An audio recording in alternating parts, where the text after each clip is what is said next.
Quarterly exams எல்லாம் முடிஞ்சா எல்லாத்துக்குமே முடிஞ்சா எல்லாம் நல்லா எழுதிருக்கீங்களா? எல்லாம் நல்லா பாஸ் ஆகீங்களா? யார் இந்த குவார்டர்லி இந்த எக்ஸாம்ல ஃபர்ஸ்ட் வர்றீங்களோ உங்க ஸ்கூல்ல, அது எந்த ஸ்கூல்ல இருந்தாலும் சரிதான், யார் ஃபர்ஸ்ட் வர்றீங்களோ முதல் ரேங்க் வர்றீங்களோ அதை வந்து இங்க மதரசால காட்டினா உங்களுக்கு இங்கிருந்து ஒரு பரிசு இருக்கு. இங்கிருந்து உங்களுக்கு ஒரு இன்ஷா அல்லாஹ் பரிசு இருக்கு. யாரெல்லாம் பரிசு வருவீங்க? கை தூக்கி பார்க்கலாம். எல்லாருமே நல்லா எழுதிருக்கீங்க போல, நிறைய பரிசு வாங்க முடியும் வரும் போலயே.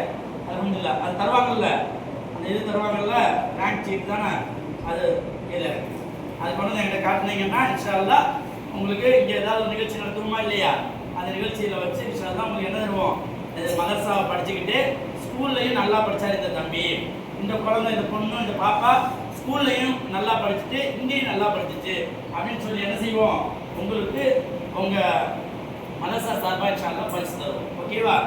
அடுத்து இன்ஷா அல்லாஹ் 2ஆம் தேதி 3ஆம் தேதி நம்ம என்ன செய்ய இருக்கோம், இங்கே ஃபுல் டே தொழுகை பற்றி பாடம் நடத்திருக்கோம்.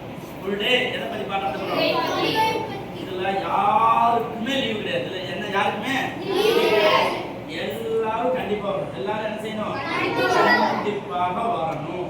இந்த 2ஆம் தேதி 3ஆம் தேதி யாரெல்லாம் வர்றாங்களோ அவங்க தான் இந்த மாசத்தினுடைய அந்த ரெஜிஸ்டர் இருக்குல்ல, அதில் தான் அதை சேர்ப்பேன். புரியுதா? அதில் சேர்த்து வராதவங்க வரலன்னு சொல்லி தூக்கிடுவோம். வந்தவங்க மட்டும்தான் என்ன செய்வோம், முழுசா வந்தாங்க பரிசு தருமா இல்லையா, அந்த பரிசு தருவோம். சரியா? அடுத்து தொழுகையில் உள்ள போகிற துவாக்கள் எல்லாம் ஆலிமா சொல்லி கொடுத்தாங்கல்ல, உஸ்தாது சொல்லி கொடுத்தாங்க இல்லையா, அது ஃபுல்லாக எல்லாரும் மனப்பாடம் பண்ணணும். மனப்பாடம் பண்ணுவீங்களா? இன்ஷா அல்லாஹ் லீவில் எல்லாரும் மனப்பாடம் பண்ணிடணும். இன்ஷா அல்லாஹ். சரியா? அப்புறம் ரொம்ப முக்கியம், ஸ்கூல் லீவ் விட்டாச்சு, ஜாலி தான். யாரெல்லாம் ஃபோன் நிறைய நோண்ட போறீங்க, நிறைய ஃபோன் தான் பார்க்க போறேன் அப்படிங்கிறவங்க, ஃபோன் தான் நான் போய் நிறைய நோண்டுவேன் அப்படிங்கிறவங்க கைதுக்கு வரலாம். டிவி தான் நிறைய பார்ப்பீங்கிறவங்க கைதுக்கு வரலாம்.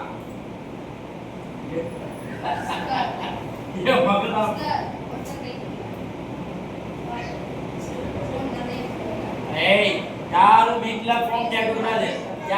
நாங்கள் சொல்லுங்க, விடுமுறையில் போன் தா என்று எங்கள் பெற்றோரை பாடாப்படுத்த மாட்டேன்.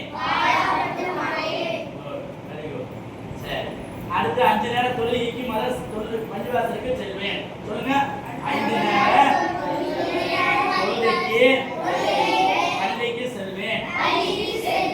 பெண் குழந்தைங்க வீட்டிலே தொழுதுறணும். சரியா? வீட்டில் என்ன செய்யணும், 5 நேரமும் அந்த தொழுகை நேரத்திலே தொழுதுறணும். தொழுகைலாம் இன்ஷா அல்லாஹ். அல்ஹம்துலில்லாஹ். அடுத்து எப்படா ஸ்கூல் ஓபன் பண்ணுவாங்க, நம்ம பிள்ளைய கொண்டு போய் தள்ளி விடுவோம் அப்படின்னு நம்ம பெற்றோர் நினைப்பீங்களா? சரி, இன்னும் 2 நாள் லீவு இருந்தா என் பிள்ளையோட நான் வளரலாமே அப்படின்னு நினைக்க வைக்கணும். புரிஞ்சா? எப்படா ஸ்கூல் வைப்பாங்க, போய் ஸ்கூல்ல தொடங்கிடுவோம் அப்படின்னு நினைப்பீங்களா? யாராவது உங்க பேரண்ட் இல்லைன்னா கேட்பேன், நீங்க நல்லா விளையாடுங்க, தப்பே கிடையாது. பேரண்ட்ஸுக்கு தொல்லை பண்ணாம விளையாடணும். புரிஞ்சா? தொல்லை பண்ணுவீங்களா? உங்க எல்லாத்து பேரண்ட்ஸ்லையும் கேட்பேன், யார் என் பிள்ளை ரொம்ப சூப்பரா நடந்துக்கிட்டாங்க, தக்க பிள்ளையா நடந்துட்டாங்கன்னா அவங்க நம்ம இங்க வச்சு என்ன செய்வோம், பாராட்டு வச்சாலாம். அல்ல நாளைக்கு மறுமையில பாராட்டி உங்களுக்கு சுட்டு தருவான், இங்கே நம்ம பாராட்டு வச்சாலாம். சரியா? இன்ஷாஅல்லாஹ். சரி, நாளை இருந்து லீவு. ஓகேவா? துவா செய்வீங்களா எல்லாரும்? அப்புறம் அடுத்த முக்கியமான விஷயம், நம்ம ஒவ்வொரு நாள் பலசீன மக்கள் துவா செய்யமா இல்லையா? ஒவ்வொரு நாள் பலசீன மக்கள் துவா செய்யமா இல்லையா? அதை கட் பண்ணிட்டு